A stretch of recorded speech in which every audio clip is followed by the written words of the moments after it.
உயிரை காக்க உணவாகவும் மருந்தாகவும் நம்பிக்கையாகவும் மனிதன் தேடிய ஒரு விதை.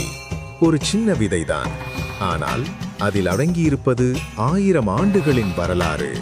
அந்த விதைதான் சீரகம். இன்றிலிருந்து 4000 ஆண்டுகளுக்கு முன் நைல் நதிக்கரையில் வாழ்ந்த எகிப்தியர்கள் மரணம் முடிவல்ல என்று நம்பினார்கள்.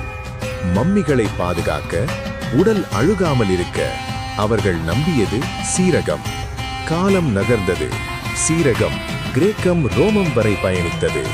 கிரேக்கர்களின் சமையலில் உப்புக்கு இணையான இடம். ரோமர்களிடம் அது ஒரு அதிகாரத்தின் சின்னம். ஒரு காலத்தில் சீரகம் தங்கத்தை விட உயர்ந்தது. ஏனெனில் தங்கம் செல்வம் கொடுத்தது, சீரகம் உயிர் கொடுத்தது.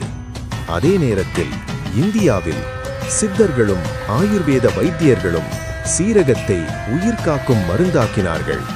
ஜீரணம், வாயு, வயிற்றுவலி, ஒரே தீர்வு சீரக நீர். தமிழர் சமையலில் சீரகம் இல்லாமல் உணவே இல்லை.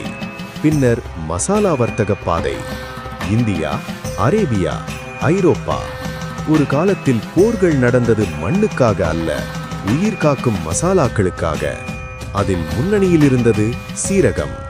இன்று உலகம் முழுவதும் கோடிக்கணக்கான வீடுகளில் தினமும் ஒரு உயிரைப் போல சீரகம் பயணிக்கிறது.